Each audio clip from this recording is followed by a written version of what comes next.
Prepare to experience the strongest radio allowable by law. Secrets will be revealed. Myths dispelled. From the studio gym where excuses never apply, it's Superhuman Radio with your host, Carl Lenore.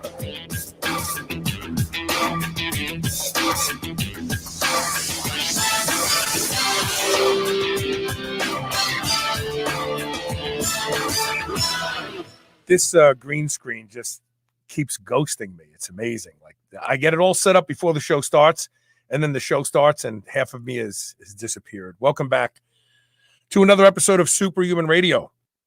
Today's show is a continuation of a show we did last week with Dr. Thomas Syefried.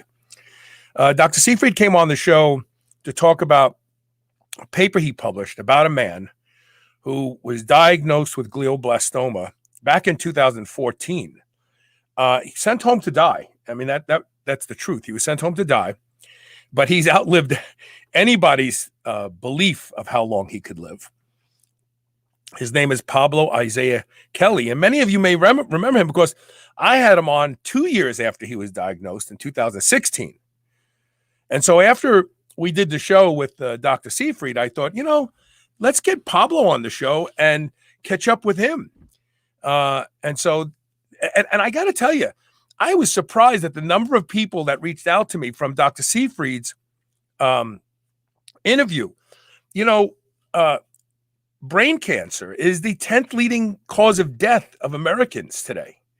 I mean, if the pandemic did anything to us, it gave us numbers of people dying in different categories where we go, oh my God, we have to do something about that. And brain cancer is one of them, but people just don't get as emotionally involved in brain cancer because they think that there's some defect in you that caused that, as opposed to the pandemic, which if you shake the wrong person's hand, you could get it. I understand that, but it is a big number of people who get it every year. Over 30,000 people a year are diagnosed with a form of brain cancer, and only 36% of them last past 5 years. 1/3, that's 2/3 of them die from it. And so anytime you have an opportunity to look behind the curtain and go, oh my God, here's a guy he's alive like 7.5 years later now. What did he do? And we know he didn't do the standards of care. So we're going to get into that in just a minute. Before we do that, we have to thank our title sponsor, and that is Legendary Foods. They make something called the Tasty Pastry, which is out of this world. It really is my favorite snack to eat after dinner. Less than 1 gram of sugar, 20 grams of high quality protein. Originally was designed to be a Pop-Tart. It's become so much more than that. Flaky crust, real pastry crust. It's delicious. Whether you eat them right out of the wrapper or toast them or put them in the microwave, they are delicious. They come in so many great flavors. shrnetwork.biz/legendary is where you go to learn more. Use the code SHR10 to save 10% off, or listen for the secret word during today's show. It will be in the commercial breaks, hidden between commercials. Write it down, email it to onair@superhumanradio.net along with your mailing address. And pretty soon we'll be able to expand this offer to our Canadian listeners, because as of August, Legendary Foods will have tasty pastries available in Canada. So now we invite back for the second time Pablo Isaiah Kelly, all the way from the UK. How you doing, Pablo? Yeah, really good. Yeah. So for the people who failed to listen to that show in 2016, let's start and do a little remedial discussion first before we get into where you are, what seems to work, what doesn't seem to work. So you were diagnosed in 2014 with a very, very aggressive form of brain cancer called glioblastoma, correct? Yeah, that's correct. Take it from there. So what standard of care did you subject yourself to, if any? And when you left the hospital, what did they send you away with? Any hope? I was initially diagnosed after what I thought was a stroke. And then the only treatment I had, was a biopsy to diagnose what type of cancer it was. That was September 2014, I think. And then I recovered from that. And then I had an appointment to go back, which I thought was to meet with the oncologist. But it was actually to have the radiation mask fitted to my face. It was actually in that circumstance when I had a really big beard going, and they didn't tell me I had to come in with a clean-shaven face to fit the mask. So they got scissors and they hacked that off. And then I was laying down on the radiation table to be lined up for the treatment, which I didn't agree to. I didn't actually agree to any of this. I was just in there agreeing to it because I didn't want anyone to feel bad for having put me through this or whatever. I felt guilty somehow. Right. But basically in that room, I had in the pit of my stomach, when you feel that something is wrong. I thought, I need to talk to someone. So I said, I want to speak to my oncologist. And I got her on the phone and I spoke to her and I said, I really want to know how, whether this is going to give me longevity. How long is this treatment going to give me before I die? Right. Because it was all inevitable. I knew that this cancer was leading towards death. There's no real hope. Right. Because it was inoperable. It was an inoperable tumor. And she told facts, 12 to 15 months with standard of care. And then after that, it may not work. 6 to 9 months because I was so healthy without standard of care. And I said, what about the ketogenic diets? Does that have any success stories? Or have you heard about that? She said, yes, I've heard about it, but I don't think you should do it because it's not going to work. There's no reports or studies out there that suggest that this is going to help you in any way. And I said, but it helps for children with epilepsy, right? Because that's where I heard about it. Right. Right. And in the United States, that's the only diet approved, FDA approved for seizures like epilepsy. Yeah. And I have epilepsy because of the cancer. So I think when she said, it's not going to work, it kind of got me a bit angry. And I said, well, how is this any different? How is me doing this any different from that standard of care? Yeah. If I'm going to die anyway, why should I do this? I'll get better quality of life. I'll get to spend time with my loved ones. That's what I want to do. I don't want to just die being sick. And she said, well, I wish you the best of luck. And I said, well, yeah, I'm just not going to do this. Right. And did she bristle when you told her I'm not doing this? Did she get upset at all? Did she try to? I think she said, well, it was just apart from saying it's not going to work. So yeah, that happened. And then I just basically, I didn't even consult my family. I just kind of said in that moment, I don't want to do this. I'm going to go and try the ketogenic diet. Now you have to go home and explain why your beard looks like that of a mangy dog, right? Yeah. You didn't get it. It's like, wait a minute, you guys made me hack off my beard, and now I'm not even getting it now. It was the worst experience in my life, just being forced to do something and going along with it because I felt obliged to.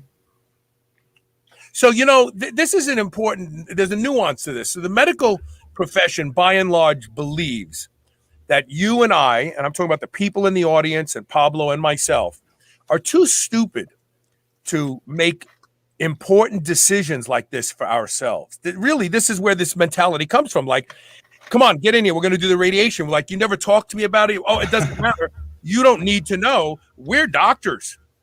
And it's like, back in the day, our parents, like I'm 63. My parents thought the doctor was always right. Always right.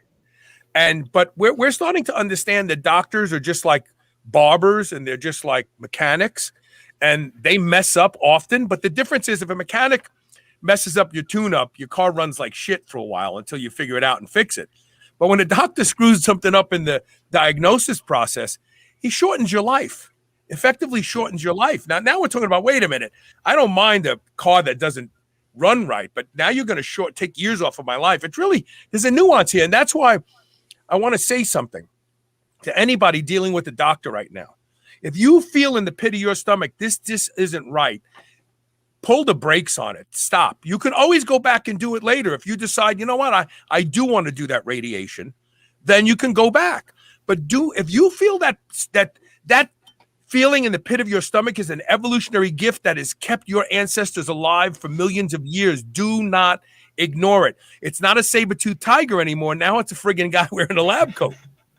You know what I mean? That you have to be scared of. So did they tell you, or did they even know back then, that radiation seems to make these types of tumors grow faster? I wasn't told anything. They didn't give me any facts. They just said the best course of treatment is to do these things, with no information. It was just, trust me, I'm your doctor. No, yeah. So you went home from there, disillusioned. Did you immediately embark on a ketogenic lifestyle? No. I was going to see an acupuncturist at the time. He was like a friend of the family. And he suggested going on a macrobiotic diet, which is just like whole grains, seasonal vegetables, etc.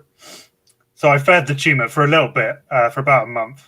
Interesting with the term, folks, listen to the terms that Pablo uses. I fed the tumor.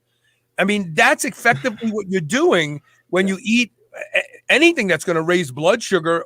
Is literally going, hey, I got a pet tumor. I'm going to feed him today and take care of him and love him and make him part of it. Yeah. He fed the tumor.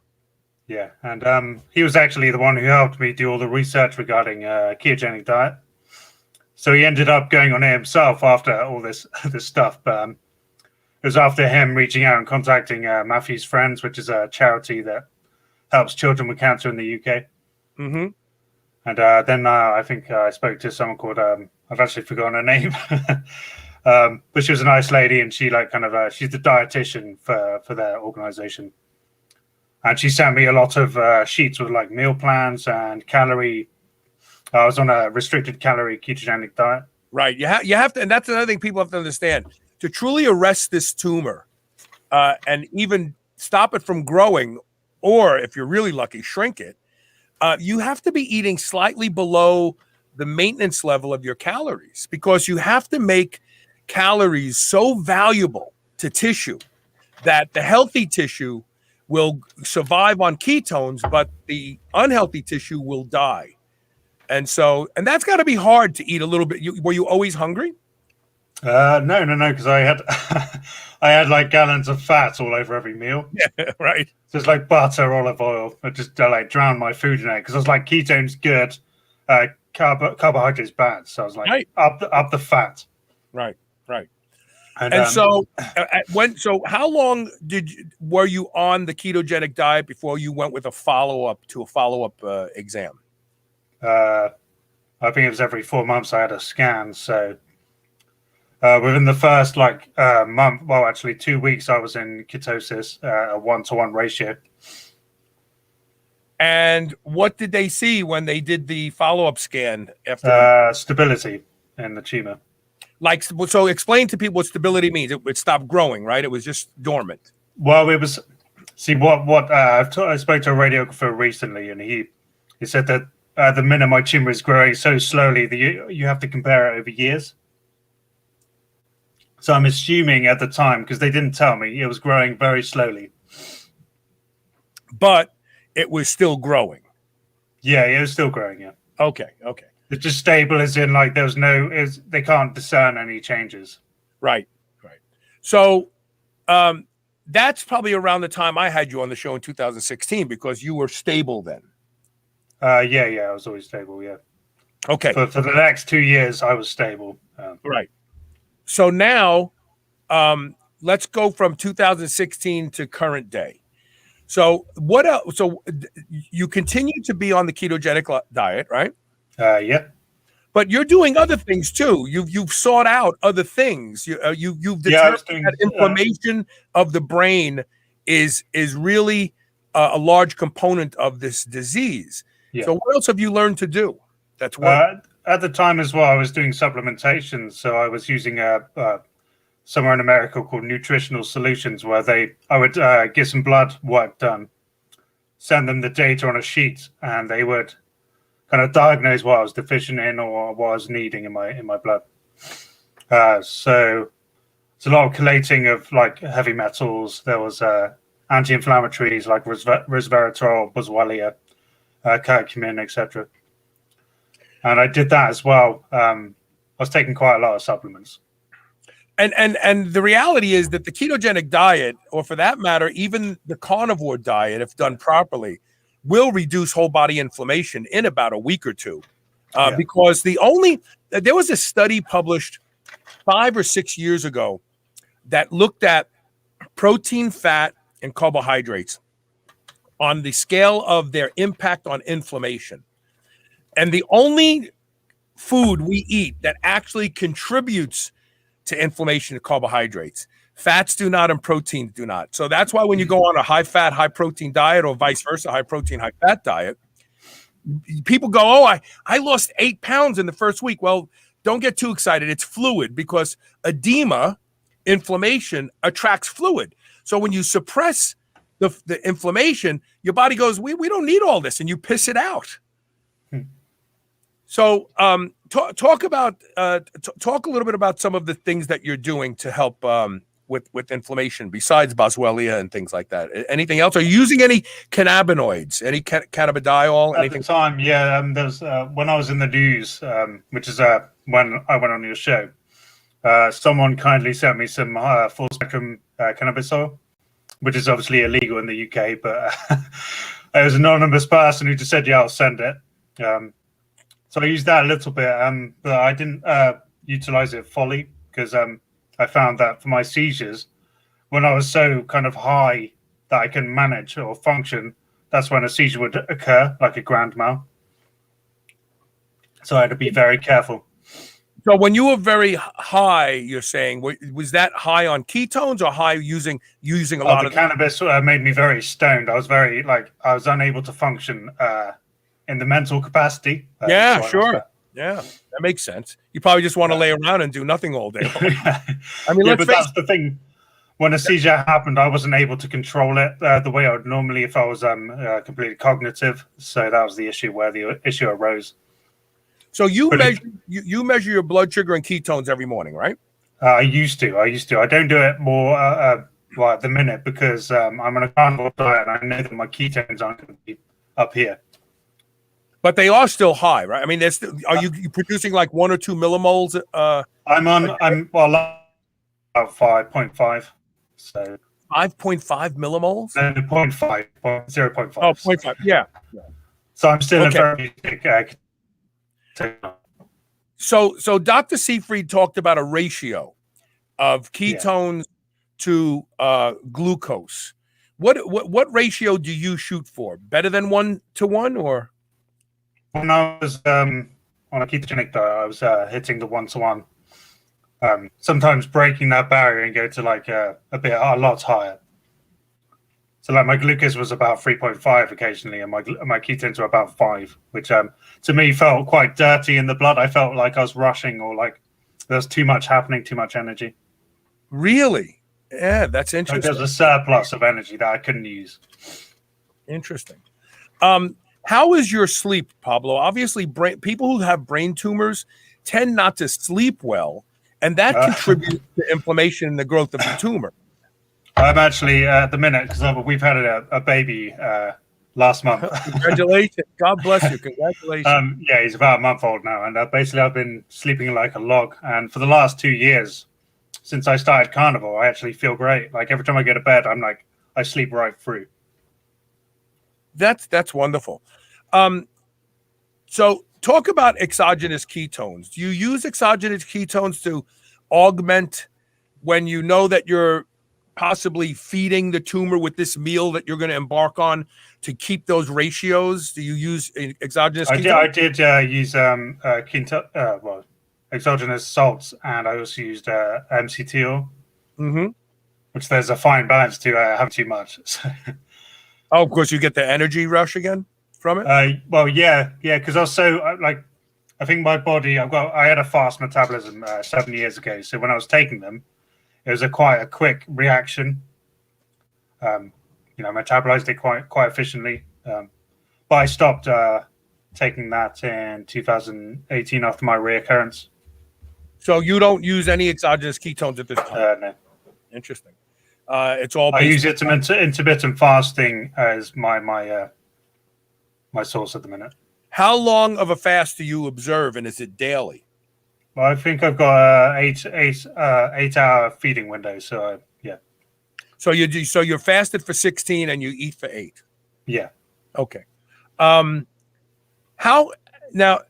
is your muscle content of your body? Have you given up muscle? I know you get really lean when you're on these types of diets, which is a good thing, by the way. Yeah. Well, I've not lost. I was 13 stone when I started carnivore, and today I'm 11 stone, 4.4 pounds or something, and I've maintained that weight for the last nearly 3 years. I haven't lost or gained weight. But I still have some fairly good muscle mass because I'm doing quite a lot. Now, I want to plug away for it. So people who are watching and listening to this show, you can reach out to Pablo. He has a Facebook page called Pablo's Brain Journey. So if you go Facebook.com/PABLOSBRAINJOURNEY, you'll find his Facebook page and you can reach out to him. He will have a website shortly, and he's going to be working on a book. People have told him for years, you need to write a book. Now, while Pablo is not a doctor and doesn't pretend to be, and he's not a scientist and doesn't pretend to be, I think his opinions mean something because he has a brain tumor and has probably out-survived most people, if not all, who didn't do the standard of care. Remember, Pablo, you did not do chemo, right? No. And we know you didn't do radiation because you went home with a muddled beard. Yeah. So this is a guy who didn't do what the doctors said, and he's outliving the patients who do what the doctors say. Now, this is not, I am not slamming doctors because the reality is that doctors' hands are tied. If doctors don't force the standard of care upon you and you should die, then they're afraid you're going to sue them because some family member is going to say, well, why didn't they give him chemo? He would be alive today. Let's sue that doctor. So this is not a comment about physicians today. It's about medicine. But Pablo is going to write a book to help people understand the things that he did. So are there any exciting technologies, supplements, drugs on the horizon that you have interest in learning more about to help continue to fight this brain tumor? Well, there's a drug called Don, which I'm sure Professor Syefried spoke about, but I can't access that in the UK because it's illegal. These things that would definitely help, like Don, the parasite. Don is an anti-parasitic. They give it to people in foreign countries when they have parasites. It has an amazing track record of safety. See, this is government. This isn't medicine. This is government. Government overreaches. Politicians. How do I put this nicely? Politicians are pretty fucking dumb, by and large. They're really good at getting elected and lying to people to get elected. But when politicians start having to make decisions about medicine and drugs and science in general, we see what happened with the friggin' COVID. They shut down the friggin' world, and it turns out they didn't have to. So politicians make it hard for you to get this. Yeah. But the reality is it's a very safe drug. It's derived from an antibiotic. It's used as an antiparasitic. What does it do for the brain cancer survivor? I'm pretty sure. Well, I mean, this from my limited understanding, it suppresses glutamine, getting to the brain tumor there is also a fuel, as is glucose. So does it? It's an anti-glutaminase drug, and glutaminase is the fermentation of glutamine, which the brain tumors do to convert it to energy. So does it affect your entire body, or is it a smart drug that seems to only affect the tumor tissue? I literally do not have the information about that. Yeah, it'd be interesting to find out. So you don't have access to that, but that would make a big deal to you because you're on carnivore and you are getting some glutamine in your diet. So how do you offset the glutamine not feeding the tumor? Well, I was when I was diagnosed, I think I had a very lucky genetic mutation or whatever it's called, the IDH1 mutation in my cancer cells. So it's already Syefried talks about the press and the pulse. My pulse is essentially having this mutant gene at the minute. And basically what that means is that the cancer tissue does not metabolize glutamine at all. Yeah. So you don't have to worry about glutamination. Not so much, no. Yeah. So you can do carnivore. Can most, do you think most tumor survivors could do carnivore, or do they have to be strict keto in order to suppress? For me, when it comes to my, having cancer, it's a life or death situation. Death might not hit instantly, but it is, you're putting your life on the line by eating whatever you want. The doctors say on chemo, go to McDonald's, do all this stuff. Oh, I know. Drink Coca-Cola. And it's like, that doesn't make sense to me. So when I started keto, I went cold turkey on carbohydrates. I've refined carbohydrates. And I didn't have any food in the house. So I was eating sticks of celery with almond butter. That's all I ate for the day. I was like, oh, I'm hungry, but I'm probably in ketosis. So that's a good thing. Right. And I only ever sourced seasonal vegetables. I wasn't using root vegetables or anything like that. I just said, be as strict as possible. There's like a narrow route, but I'm going to enjoy it because it's my life. And when you eat this strict diet, by most people in the UK and in the United States would say, oh my God, that's so restrictive. I couldn't do that. Well, if your life was on the line, I think you could. Yeah. If you believed it was going to help. But what about the support from your family and friends? Do they ever say to you, come on, Pablo, let's just go out and have a couple pints? I just say I don't do that. Sorry. I'm not going to partake in that either because I don't need to. It's not, my life changed. I've got to look after my family. I've got to look after myself. So if anyone asks me to do something because of peer pressure or society, I'm just going to say, no, it's not my lifestyle. Yeah, no, I get it. Yeah, but you have to be strong because I'm sure that there are people out there who have said to you, oh, come on, one time, this isn't going to kill you. Oh, yes, it may. Yeah, we're going to take a quick commercial break. I want to put your Facebook page up again because I want people to reach out to you. I know that there's an IFBB pro named Justine who's got a friend. She messaged me on Instagram, and her friend can reach out to you at facebook.com/ Pablo's Brain Journey. And you do some consultations at this point in time, don't you? Yeah, I'll do a Zoom consultation for 20 minutes. It's £50. Okay. Because I realized that, I've got cancer. I can't physically work. I'm unemployable, so I need to have an income. And if I can provide some hope and some inspiration to someone, then it's well, I think you can actually provide, and we're not supposed to say this because medicine doesn't want anybody but medicine saying they can make you better. Yeah. Right. But and if I know that if the FDA and medicine could control what we eat, they would have us eating crap food so we get diseases faster. But the reality is that Pablo can help guide you just by telling you his story.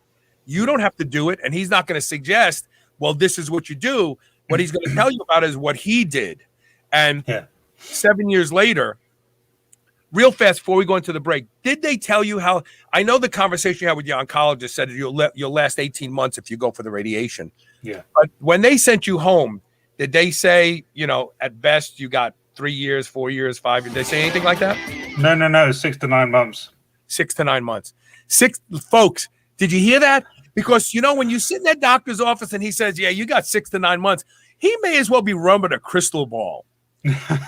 Really, they think they know. They don't know. But I'll tell you what they do know. they know that if you go for the standard of care, your chances of living 5 years isn't really that good. So what they do know, what they can tell you, is your lifespan, expected lifespan, if you do what they tell you. Yeah. We're going to take a quick commercial break. Stay tuned. We'll be right back with more of Pablo Isaiah Kelly.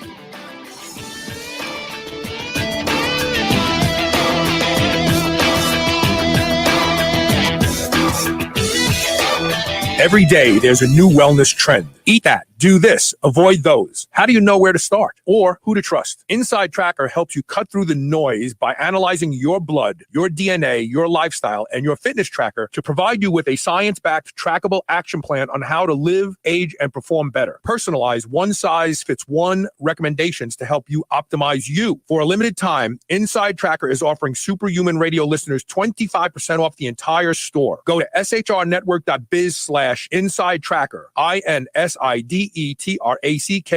to save 25% off. Change begins on the inside. I need to share with you all a revolutionary new wearable technology called HapBee. HapBee allows you to enjoy the effects of caffeine, alcohol, nicotine, melatonin, and muscle relaxants without actually ingesting anything. Yes, really. They figured out the unique magnetic signature of each of these molecules and recorded them. Just put the HapBee on, choose the signal you want, and it starts projecting the magnetic signature of that molecule that you choose, like coffee for feeling alert. Go to hapbee.com/SHR. That's HAPBEE.com/SHR to learn more and unlock an $80 discount exclusively for the Superhuman Radio listeners. Redcon One is one of the fastest growing supplement companies in the world today. That's because they produce supplements that deliver on their promises. From their flagship pre-workout Total War to their innovative whole food MREs and bars. Now you can get the deepest discount ever offered to any audience anywhere.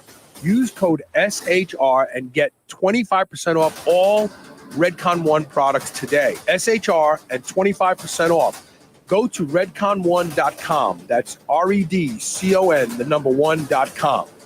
Hey, this is Carl Lenore. Superhuman Radio is the longest running health, fitness, and anti-aging podcast in the world, going into our 16th year of continuous production. If you have a product that you think would appeal to the Superhuman Nation, we can get you on the air quickly and inexpensively to help promote your brand. Join the ranks of some of the largest and most successful companies in the world who know how great it is to be affiliated with Superhuman Radio. Contact Dan Kapitsky today. That's DAN.KOPITZKE at superhumanradio.net to learn more. Ketones. Knoll Creek Hemp Company's Delta 8 soft chews are the premier Delta 8 product on the market today. Knoll Creek's Delta 8 is produced from high-quality hemp-derived CBD oil, and soft chews are manufactured using proprietary nano-emulsification technique that ensures the Delta 8 soft chew will timely deliver the desired effects cleanly and consistently from piece to piece. In a space where at least 70% of the products fail to meet label claims and where most users of conventional hemp products are left disappointed, Knoll Creek's Delta 8 soft chews are a product you can trust. Visit shrnetwork.biz/delta8. That's DELTA and the number 8, and use the code SHR20 to get 20% off your first order today. Being superhuman means being conscientious about the choices we make. White Oak Pastures is superhuman when it comes to raising livestock. They're committed to animal welfare, land regeneration, and rural revival. They responsibly manage the entire process from the pasture to your doorstep. High-quality, pasture-raised, great-tasting meat from a farm you can trust. Full nose-to-tail selections. They even have options for your pet. Go to shrnetwork.biz/white oak and use code SHR20 to save 20% off your entire first order. This is the Superhuman Channel. Evolution just got kicked up a notch.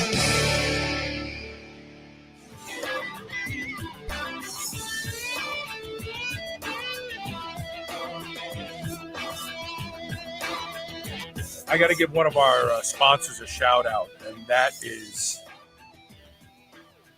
the folks over at Knoll Creek Hemp. Oh, look at this. Look at this. Now my screen is gone. Look at this. I'm tired of this. I'll fix it while we talk. I have a friend who was a commercial airline pilot for 35 years, and for 35 years, he did not sleep well. And it's because he was traversing time zones and not sleeping when he got there and all this other stuff. And his sleep just got wrecked. He just recently retired. And as a result of retiring, since he's not being drug tested for anything anymore, he started using Knoll Creek's Delta 8 CBD product. And I just spoke to him this morning, and his exact words were, I think these things saved my life because his sleep is sucked for so long. And now he just takes one of these gummies about an hour and a half before bedtime. He sleeps all night and wakes up in the morning feeling refreshed. Why am I telling you this? Because there are rumblings from the FDA right now that they are going to restrict the sales of Delta 8 CBD. Even though the CBD, the whole hemp product is supposed to be completely legal, everything in it, because I suspect people are not refilling their Lunestra prescriptions and their other sleeping pill prescriptions because this product is so amazing. They're going to try to do to this what the opioid manufacturers tried to do to Kratom. So get on the bandwagon, try Delta 8. If you want the best night's sleep you've ever had, try Knoll Creek's Delta 8 product. Go to shrnetwork.biz/Delta8, DELTA, the number 8, use code SHR20. I promise you, if you have problems sleeping, you'll want to buy as much as you have to not to ever run out of this stuff. It's great. I love it. I really, really do. We're talking with Pablo Isaiah Kelly. He was the subject of a study published by Dr. Thomas Syefried. So let's talk about, excuse me, I'm belching. I must be hungry. Let's talk about your life for a second. This is really interesting to me. So think of your life before the diagnosis and think of your life now. Yeah. How has it changed you as a person? Well, I think before I was diagnosed, I used to think like I could do anything and it'd be fine. There's no impact on my health because I was considered healthy, and for the first 17 years of my life I was a vegetarian. But then I left home, and then I had to eat whatever was provided for me on a plate, So I think I was working at the time, and I was just eating like crap food and just feeling really good about myself. But I was always like running low on energy. So I think this tumor was actually in my brain for a very long time. Mm-hmm. Because I was having headaches and migraines quite frequently. But yeah, I just didn't think that anything I could eat whatever I want. It doesn't matter what it is, sugar, sweets, pizzas, all that junk, and it wouldn't affect me. Nowadays, I kind of biohack. So, getting sun is important. Exercise is also important. Based on my epilepsy, I've got to reduce. I'm very mindful of what's happening in my body. I've got to be sensitive to my epilepsy if I'm going to do anything. So right now, I was through the show, I've been talking, but I've been breathing, like hyperventilating quite a lot because I'm talking out of the mouth and breathing quite a lot out of the mouth. And I felt tension rising in me. I've managed to maintain my cool because I've been quite sensitive to it and I know what's happening. So wait a minute. So are you on the brink of a seizure, you're saying? I was prior to the break. Really? Yeah, the whole time. But I was maintaining that by diminishing my breathing. Because I've been, where was it? 2018, I went to a Children with Cancer conference. I was invited as a speaker. And I met someone there called Misha Sakharov, and he said, basically, if you have a reoccurrence, come to me and I'll help you. I'll help you. Because what you're doing is amazing, and how long you're surviving, and the way you're doing it is pretty amazing. I spoke to him straight away when I was told I had a reoccurrence, and I just said, I need help. And he said, go on the carnivore diet, and I'll teach you how to use potato breathing techniques. And since then, I've managed to incorporate that into my own style of dealing with my epilepsy. Well, and it worked because you literally were on the brink of a seizure before we went into the break. Finn Mackey said, wow, because I'm sure he's saying, wow, because I saw you start drinking the water, but I'm thinking, well, he's thirsty. And that's fascinating to me that you actually derailed. What is it? How does it make you feel to have the control over this? It's not 100%. It's not a flawless technique. The issue is I can do anything and suddenly a seizure will hit. I've got like a split second to use all the techniques I've learned to calm my body, to calm it down. So sometimes, like I said about the pit of my stomach when I was diagnosed, when I was in that room having the the treatment that I didn't want. With my seizure, it's like a fear spike. It goes straight to my brain. It's like a shock. And if I don't relax straight away, there's a seizure and it will be a grand mal. But when I was talking, I didn't have the grand mal sensations. It's more of a focal seizure that was coming on. And do you get halos? Do you see that kind of stuff? It's not really halos. It's a sensation behind my eyes. It's a tightening behind my eyes. Right. Tightening in my neck. So is it Elena Gross? I think her name is. She's a big proponent of she's done a lot of science and research on using the ketogenic diet for migraine headaches. Yeah. And she states that when you start to feel a migraine coming on, most people have warnings. I've actually had optical migraines in the past. I've brought them on myself, and I know how I did it. But she says, like, as soon as most people, when you start to get these, you have sensations where you go, oh shit, here it comes. I'm going to get one. And then it slowly comes on. She claims that that's the moment to take about 12 grams of ketone salts. Yeah. Because the beta hydroxy because what she and she's right, because back in the 1920s they called migraine headaches they called them hypoglycemic headaches. They could show that they were brought on by a drop in blood sugar availability to the brain. Have you ever tried the ketone salts upon the onset of no, but I might try it now. Yeah, she says you got to take it like.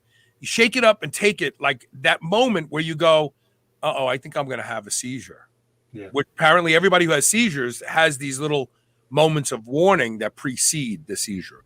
Yeah. So having this baby in your life has to give you even greater desire to win this battle. To cling on to life.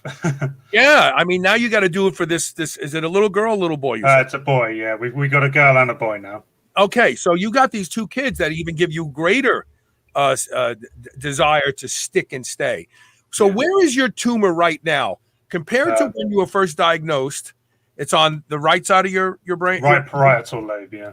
Okay, and has it changed in size at all? Well, that's the thing. When it became operable, this inoperable tumor that became operable in 2017, it somehow changed shape. They told me, so that made it more available and more accessible for them to operate. So I had the awake craniotomy. So let's talk about what makes a tumor operable or inoperable. So why is one tumor operable and the other tumor not? Because I think when I was diagnosed, it was too risky for them to go into that part of the brain because they might cut something and paralyze me or worse, kill me. And now it's kind of receded from some of those areas of the brain that they were concerned about. So it's obviously, has it changed shapes or has it gotten smaller? They said it changed shape because it was growing to the point where they said if we don't operate, it's going to cause massive, some sort of big fit where you won't come out of it. Wow, this is fascinating. I mean, I hope that people listening who know people who have brain cancer, because this is really. So he says, congratulations. Oh, Finn Mackey says, congratulations, Papa. Have you looked into any other breathing techniques besides Buteyko? Is that what you do? Do you do Buteyko? Yeah, it's Buteyko, but it's my own kind of style because I don't do full, Buteyko is a practice where you do like control pauses, extended maximum pauses where you exhale completely out your nose, and then you basically hold your nose and see how long you can go before you need to inhale again. Right, because your whole goal is to increase carbon dioxide. You're not looking to increase carbon dioxide. You're just looking to stop the onset of this thing. Okay. I'm sorry. I was a little distracted because I'm producing the show at the same time. So where do you go from here now? Well, I've got the option of an awake craniotomy again if I need it, which I'm told by a friend of Syefried's radiographer that the time will come when I do need to have an operation again. But I know for me that the damage caused by an operation of that size is going to take a long time to recover. I'm still recovering from the operation I had in 2000. 17. Right. And so, If but I mean, the operation we're talking about now is complete tumor exculpation. I mean, just because I was told they removed 80 to 90. 80. You were breaking up to 80 to 90%. You said they removed 80. Yeah. Okay. And the rest kind of just dissolved. So I had about a year where there was no sign of tumor, and then I had the reoccurrence in October 2018. So it's not going to be a full resection, but it will be like a partial resection. Are there any, peptides are all the rage today. I'm sure you've heard information about different peptides. Are there any peptides on the horizon that you see being potential value to your battle against this tumor? To be honest, I have no idea what a peptide is. Okay. Well, you better start listening to the show. We talk about peptides all the time on the show. There are peptides like C-Lank and others that actually affect the brain. And then we're getting ready to do a show about something called GLP-1, which is given to people with type 2 diabetes to help manage their blood sugar. But there seems to be some powerful evidence that GLP-1, which is a peptide, can actually reduce whole brain inflammation.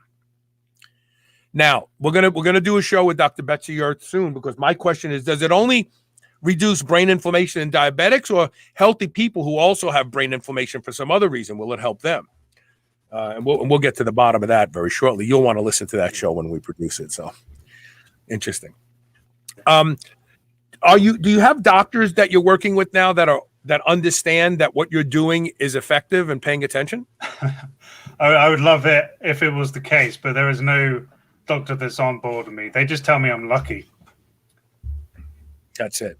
You're lucky. It's very unfortunate, really. That no one. That fascinates me. So they want to chalk up what you're doing to chance. Yeah. But what they do is science. Yeah. I mean, it's really fascinating. I mean, the idea that cancer is genetic is nonsense, folks. It really is. If it was genetic, Pablo wouldn't have a chance. He could decide to eat feathers and BB gun ammo. He's not gonna stop his tumor from growing. There's another aspect to this too that's greatly overlooked. The low carbohydrate diet, let's say, because you're doing carnivore, other people may be doing keto, some people are doing a combination of both in order to work on various cancers in their bodies. The reality is that the ketogenic diet has been shown to stop metastasis. Now, this is really important because most people who get some form of cancer, they're diagnosed with cancer here, but then in 6 months, it's everywhere. And metastasis is what kills you. I mean, it just overloads your body with cancer. And the ketogenic diet has been effectively shown to stop the metastatic process. So that's got to be exciting to you too, right? Because you got to think, maybe it's not just my brain that I'm going to get a tumor in. Well, I'm told by obviously scientists that it cannot move to my body unless it can't get past the blood-brain barrier down into my body, which they always check for when they do the scans, the functional scans, to make sure you're not actually carrying cancer in your organs. So apparently, a primary brain tumor cannot travel to the body. Okay, I didn't know that. So the blood-brain barrier works both ways. It's bidirectional. Yeah, I think so. It doesn't just stop things from getting in; it stops things from getting out as well. What about the book? When do you think you're going to start working on the book? I've already got 49 pages written, and it's probably I had 8 chapters in my mind as the course of the book, and they were going to be quite short because I don't think my life is that much of a story. But I've realized that as I keep writing, it's going to take a long time to finish. It's probably going to be 400 pages, but to do it right, I understand, and you have to do it right. Now you're trying to raise money to help you write the book, right? Because you're self. Yeah. I've got a Patreon, which I could give you the link for. Yeah. If I can find it. But yeah, because we want to give your information to as many people as we can, so that they can not only support you but learn from you. Definitely, yeah. We've had Andrew Scarborough on the show, and he is doing quite well, but his was different. His is an astrocytoma. Yeah. Is what's the difference between a glioblastoma and astrocytoma? Do you know? It's well, there's one grade of difference, I think, and it's less. Well, with glioblastoma, there's no known cure. There's nothing that can be. It's aggressive, so it keeps growing and growing. It can't be diminished by diets or any other thing, apparently. And I know I asked you this before, but for some reason I can't remember what you said. How is your sleep? Do you sleep well now, right? I sleep very well, yeah. Since the babies have come along, you sleep. Well, no, for the last 3 years, I've been sleeping very well. Yeah. Okay, good. That's got to be a big thing for you. Did you have problems with your sleep when the tumor first showed up? Yeah, well, I was depressed. I got very depressed quite quickly. I was doing research till like 4 a.m. every evening to try and get a handle. And I was brought up on like homeopathy and other things that are considered that don't work.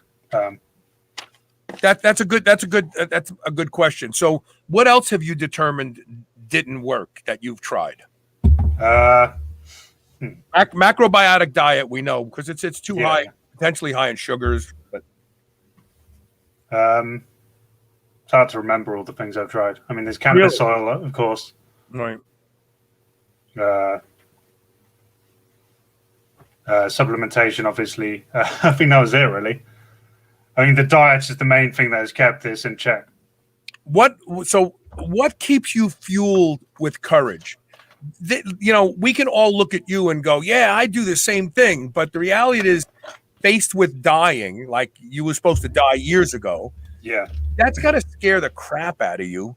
And it's got to make you question, am I doing the right thing?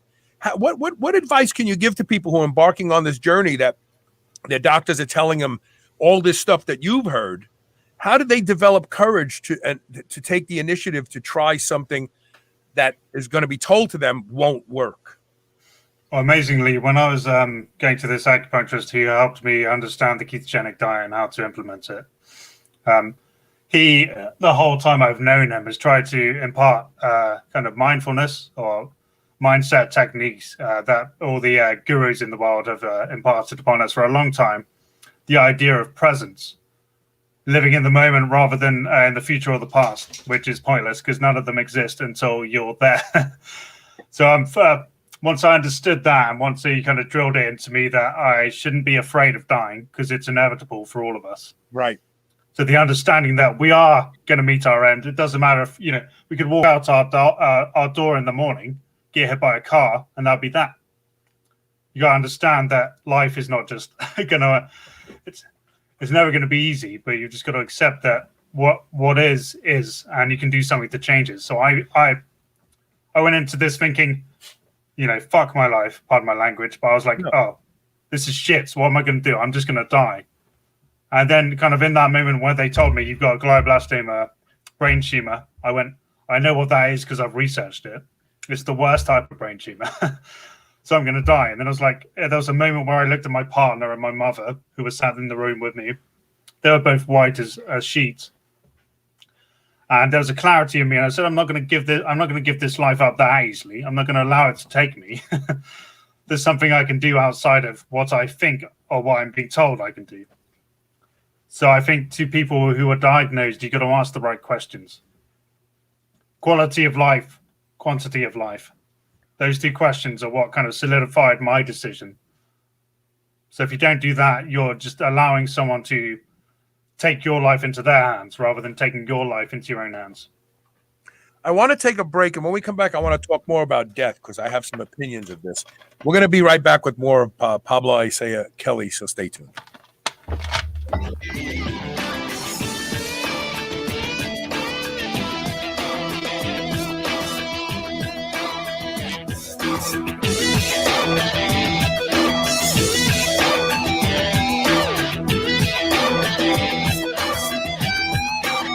Remember those rectangular toaster pastries you used to love when you were a kid? Well, Legendary Foods has just made them better. The new cake-style tasty pastry is like nothing you've ever had before. With 20 grams of high-quality protein and less than 1 gram of sugar, you'll feel like you're cheating, but you're not. Go to shrnetwork.biz/legendary and use the code SHR10 to save 10% off your purchase of tasty pastries. Now available in cookies and cream, red velvet cake, birthday cake, blueberry, strawberry, brown sugar cinnamon, and hot fudge sundae. Go to shrnetwork.biz/legendary and use code SHR10 today. Attention meat lovers. I've discovered a snack with just 2 ingredients, meat and salt. That is so tender and delicious you almost can't believe it. That's right, no soy, sugar, or other crap. Our partner Carnivore Snacks nailed it with these mouth-watering snacks. They have a variety too. Ribeye, pork loin, leg of lamb, and more, all sourced here in the USA from regenerative farms. Claim your superhuman offer from Carnivore Snacks today at shrnetwork.biz/snacks. That's SNAX. Use the code superhuman for 15% off your first order plus a free 2-ounce pork loin. New Mass Pro Synthogen X2 just upped its own legendary game. To distance itself even further from the rest of the pack, Synthogen X2 now has double the key active ingredients. If you've ever wondered what steroid-like recovery feels like, Synthogen X2 delivers. See why others compare it favorably to powerful bodybuilding drugs at synthogen.com. Mass Pro Synthogen. When you train with it, you'll gain with it. Ketones. Is there something interfering with your happiness or ability to achieve your goals? BetterHelp can help. They will assess your needs and match you with a licensed therapist. This is not a self-help or crisis line. It's professional counseling done securely online. They have a broad range of experts and are available worldwide without having to wait in an uncomfortable waiting room. Get the help you need and start living a happier life today. Go to shrnetwork.biz/betterhelp. That's better, HELP, and receive 10% off your first month of counseling when you use the code SHR. If you spend any amount of time sitting while at work like I do, I have the chair for you. The Backstrong chair from All 33 is the most comfortable office chair I've ever sat in. That's the truth. Their patented technology allows your body to move the way it's supposed to move while you sit. Designed by a chiropractor to position your pelvis in a way that stacks all 33 of your vertebrae into perfect alignment. The benefits of this ideal posture include relief of back pain, deeper breathing, better digestion, improved circulation, greater focus, sharper memory, and more productivity. Start experiencing these benefits today. Go to shrnetwork.biz/move and use the code SHR100 for a $100 discount on your Backstrong chair. I keep saying the number one killer is insulin resistance. Managing blood sugar is the key to living long and aging well. But we all like to eat starchy carbohydrates and sugars from time to time. How do I manage this? I use a product called Blood Sugar Breakthrough by Bioptimizers. This easy-to-take supplement is the result of numerous tests to find the absolute best formula for maintaining healthy blood sugar. Blood Sugar Breakthrough works to safely lower blood sugar after meals so that you can maintain a healthy weight and redirect carbohydrates to your muscles where they can be burned as energy. This means you'll avoid the worst effects of high blood sugar, like weight gain and advanced aging, while enjoying more stable energy, mental clarity, and fewer cravings. Go to shrnetwork.biz/blood sugar and save 10% with code SHR10 today. You're listening to the Superhuman Channel. We're ripped and we're ready.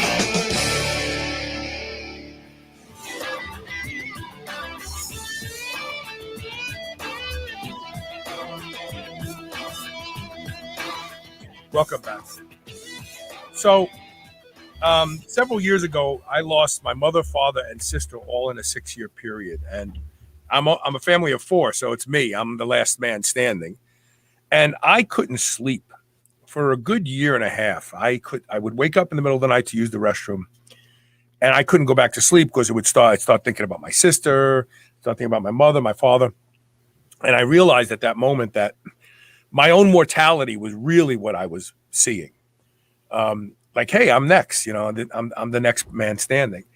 And so I read a book by G. Gordon Liddy back in the 80s, and he was a former CIA agent. He had a deadly fear of rats. And he knew that in the clandestine, services, if he gets if he gets kidnapped, and they're going to use rats to torture him because they know they'll find out that he's afraid of rats. So he went to a pet shop near his home in DC, and he bought a rat, a white rat that people buy for their kids, and he had it on the seat next to him in his car, and he was literally sweating just knowing that the rat was in that paper bag. But when he got home, he killed, skinned, and cooked, and then ate the rat. And it was symbolic because he was never afraid of rats again. And so I realized I was afraid of death. And I decided one night, I'll never forget it. I was laying in bed and I thought to myself, what if I died right now? What if something happened? What if I had a heart attack? Couldn't get out of bed. Elisa would find me laying here in the morning. What about that am I so afraid of? Because I'm not a religious person, number one. And so I'm not betting that there's a hereafter that I'm in a hurry to get to. And so I kind of feel like, this is the life you get, make it the best you can. And if there is something after this, great, but I didn't want to die. I was afraid of dying. And so I pulled a G. Gordon Liddy and I literally meditated on death every night for weeks. And in the beginning, it made me very anxious. And then I kind of thought about it. Every time I thought about it, I kind of felt like, I don't know if they do this in the UK, but here in the United States, we have snow days, right? In the Northeast, it snows so heavy that the kids are excited. They get to stay home. Mom and dad don't have to go to work because the buses and the trains aren't running. And it's like you have no choice but to stay home. And it's exciting. It's fun. It's like, oh, I don't have to worry about doing anything today. It's a snow day.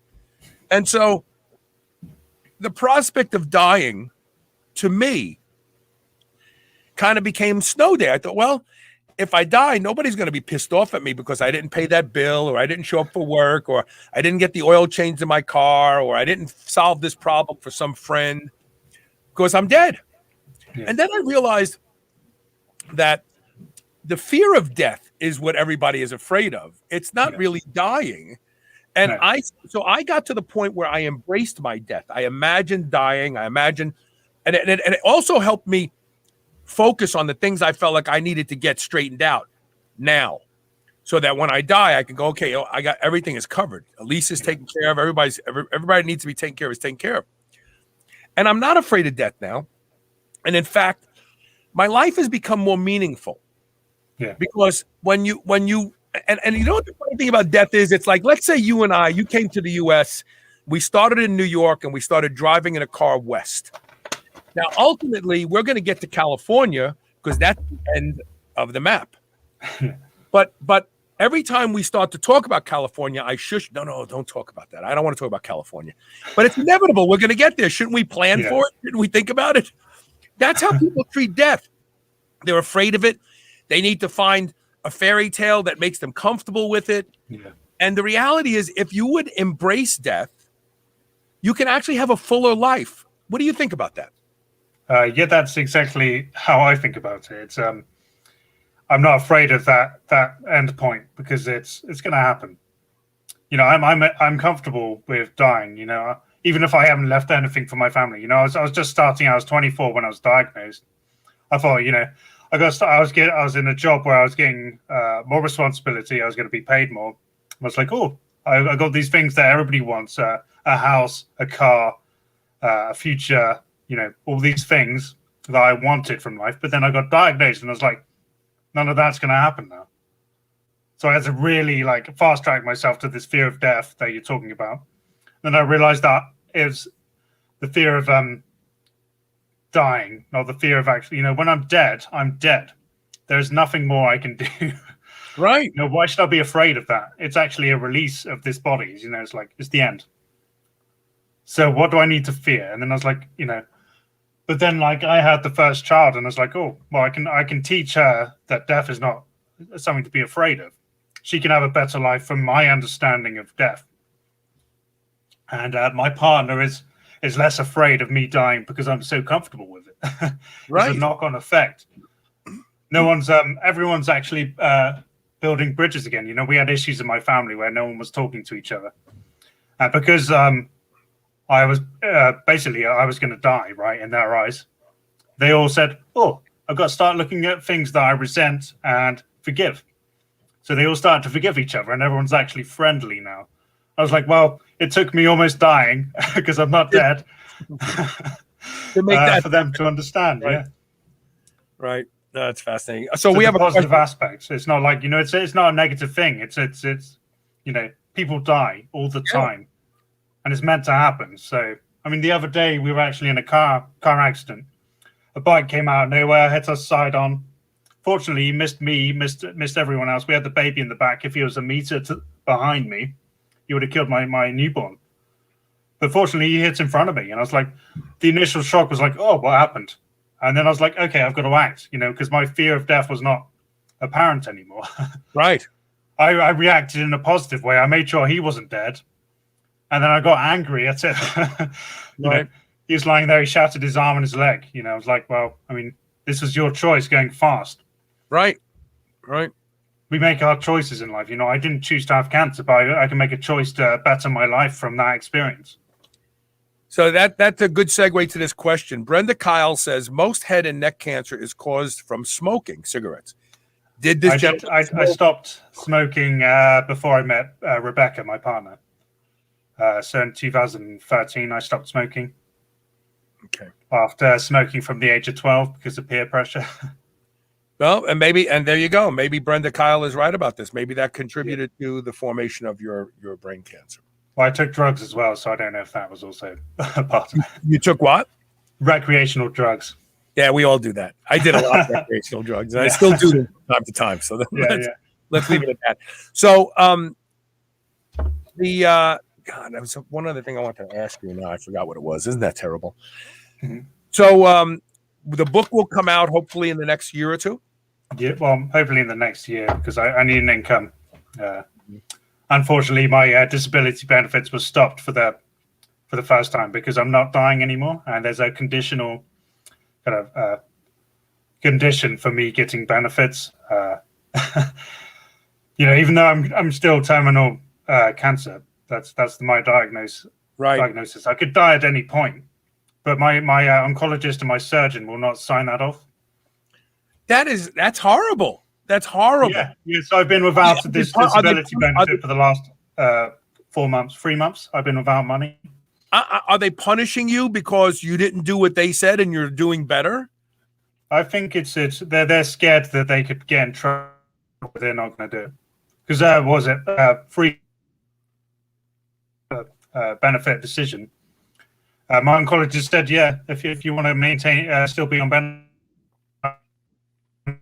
You broke up. Your oncologist said, yeah, if you want to stay on benefits, what did he say? Yeah, she'd be happy to sign it off. And then they get fast tracked in the UK. It's like a DS 15 your benefits straight away. So I've got but they get a medical professional to call me and ask me all these questions. And she actually said,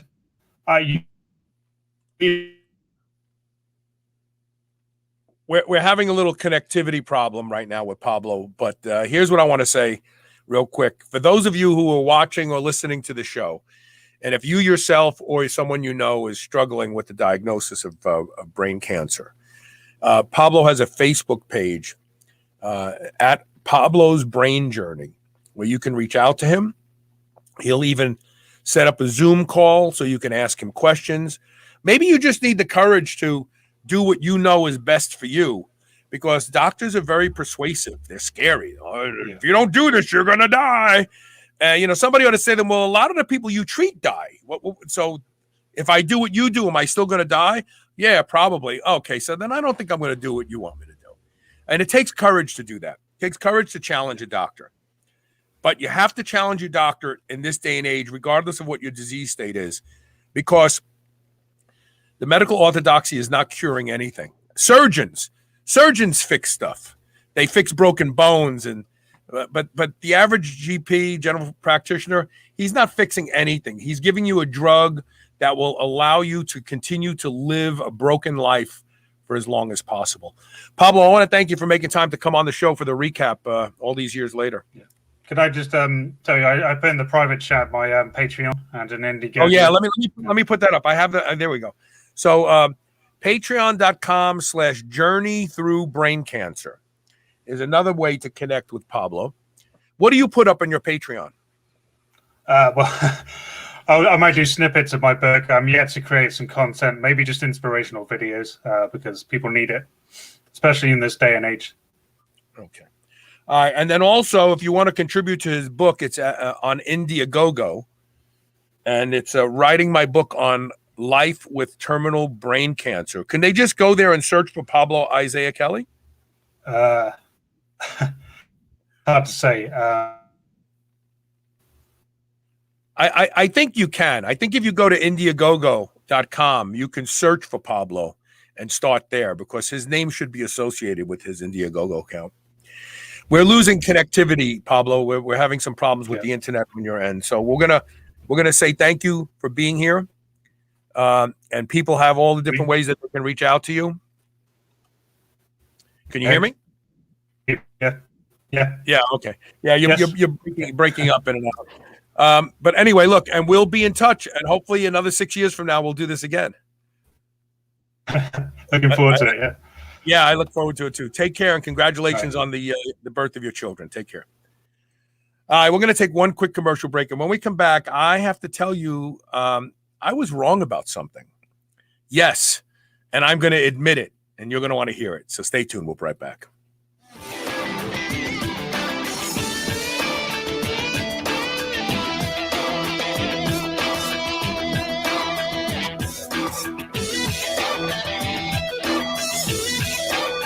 If you spend any amount of time sitting while at work like I do, I have the chair for you. The Backstrong chair from All 33 is the most comfortable office chair I've ever sat in. That's the truth. Their patented technology allows your body to move the way it's supposed to move while you sit. Designed by a chiropractor to position your pelvis in a way that stacks all 33 of your vertebrae into perfect alignment. The benefits of this ideal posture include relief of back pain, deeper breathing, better digestion, improved circulation, greater focus, sharper memory, and more productivity. Start experiencing these benefits today. Go to shrnetwork.biz/move and use the code SHR100 for a $100 discount on your Backstrong chair. Redcon One's new BAR bar is the ultimate soft-baked protein-packed snack bar, powered by peanut butter. Perfect for while on the go to help curb hunger or sneaky sweet tooth cravings. With 20 grams of protein, use as a meal replacement bar or when you're in need of a high-protein snack. Eat a Redcon One bar as a midday snack or for fuel before an intense training session. Go to shrnetwork.biz/Redcon1 and use the code SHR25 and save 25% off these delicious bars today.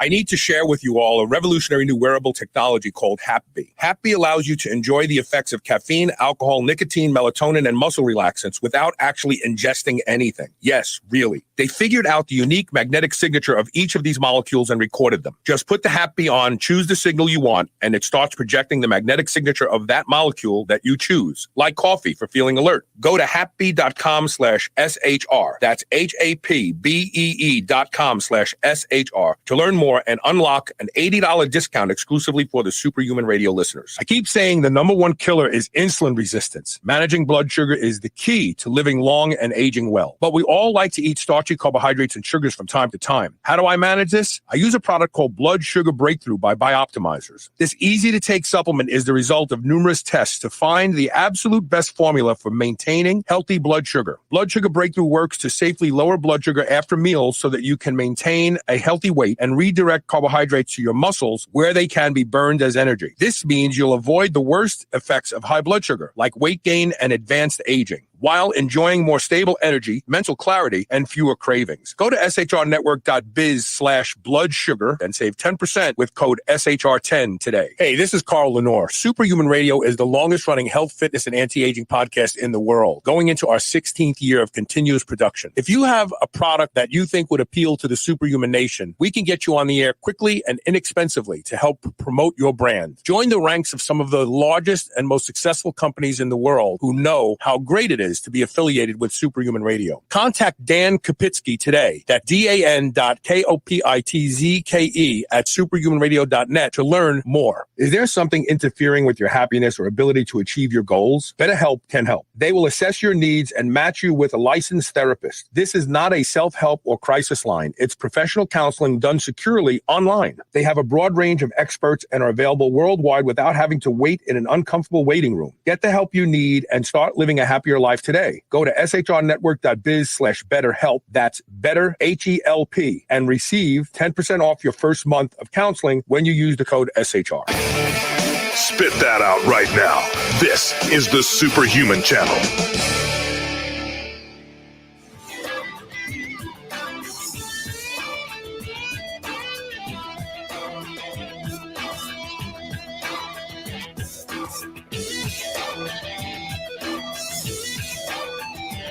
Hey, welcome back. I'll be real brief. The number one, I've said unabashedly on this show over the past few years that taking a drug like sildenafil or tadalafil, which are PDE5 inhibitors, phosphodiesterase inhibitors, which increase nitric oxide in certain tissue, the penis, the sinuses, the aorta of the heart, will not influence muscle nitric oxide. Because I've had a lot of guys say, oh, I take Viagra and go to the gym because it gives me an insane pump. And I've always said, bullshit. It's different tissue. Well, it turns out that in young men, it does nothing in muscle tissue for nitric oxide. But in older men, which I guess I am, it does. A study was just published a couple months ago that showed this. So, like everything, everybody wants to say things universally. Joel Green likes to call it baby talk. This is good. That's bad. Just tell me if it's good or not. Tell me if it's bad or not. Well, like everything in life, it's a little bit more complex. You're going to have to use just a little bit more of your brain power and understand things. So it appears that PDE5 inhibitors can increase muscle nitric oxide production in older men. But you young guys who are taking it and going to the gym, you're just doing it for the boner. That's because it's not increasing nitric oxide in muscle for you. Next. So let's see here. Bill Jasilowitz, I hope I pronounced that right, Bill, who has been a longtime fan of the show, pointed out that Knoll Creek Delta 8 gummies most likely will cause you to test positive for THC. I say most likely because we don't really have the people testing those taking Delta 8, but I'm sure it's going to happen. And I'm sure that people will test positive. Some people will test positive for Delta 8 because it is a variant of THC. It's not the THC found in cannabis, but it is a variant of THC. So chances are those testing modules that they use will recognize it. So if you are someone who is regularly blood tested for drugs, recreational drugs, you may not want to use any Delta 8 product for fear of testing positive. And it's really sad. Like I said earlier, I have a good friend who retired as a pilot. Let me drink some water. Retired as a pilot, commercial pilot. And he admitted to me, he said he was always sleep deprived. He'd be out 3-4 days in a row, fly here, fly. These pilots, they're flying 4 or 5 places a day, unless they're international. If they're domestic, they're hitting 3-4 cities. They stop in one, they get a few hours sleep, they get back on the plane, they do it again. They do this for 3 or 4 days in a row before they go home. And so he's admitted to me. He said, there are a lot of days where I got in that cockpit and I knew I was not 100% because it was the last day of the 3 or 4 days that I was out. And I was just exhausted, different time zones, sleep deprived, and all those things go together. And quite frankly, he couldn't sleep even when he retired. He still couldn't sleep.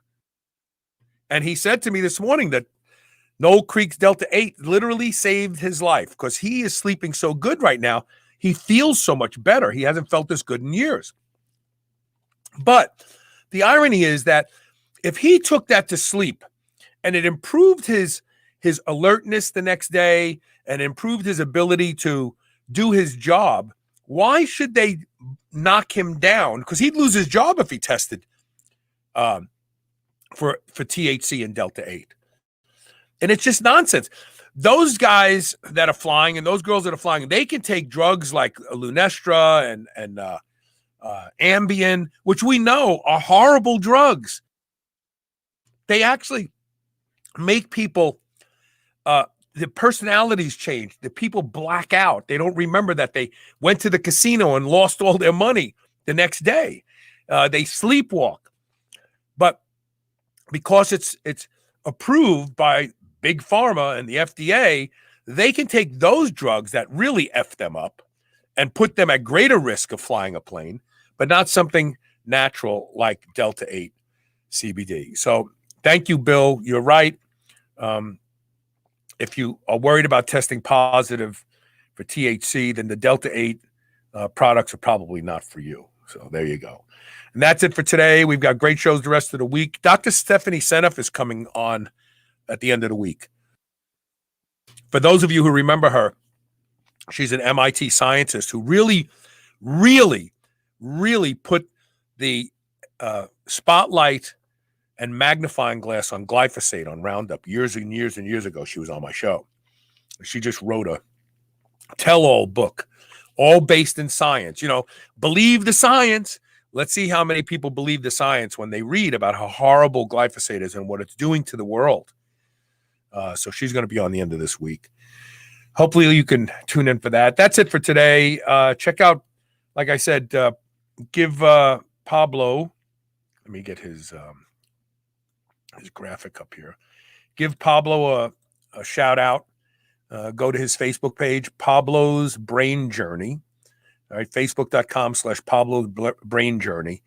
Reach out to him. Have people who you know who are struggling with decisions about brain cancer reach out to him. He's a great resource. And that's it for today. We'll see everybody tomorrow with more Superhuman Radio. And thank you for being here today. Don't forget, share the show. This show could save somebody's life. You never know, right? You share it with somebody, and 5 years later, they say, you know what? You saved my life. You sent me that show about Pablo, and it changed the direction I handled my cancer with. And I'm here today. Thank you. Thank you for sharing that show. So, all right, we'll see you tomorrow. Take care.